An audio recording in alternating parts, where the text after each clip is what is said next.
Come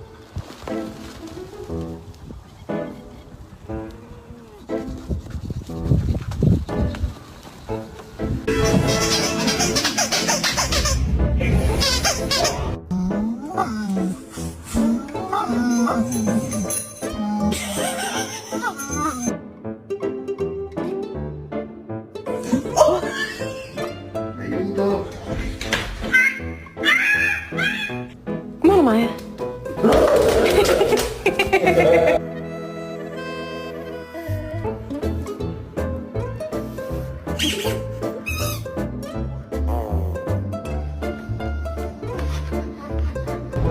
Look at where your is compared to my coffee cup, for sakes. God damn it, Doug.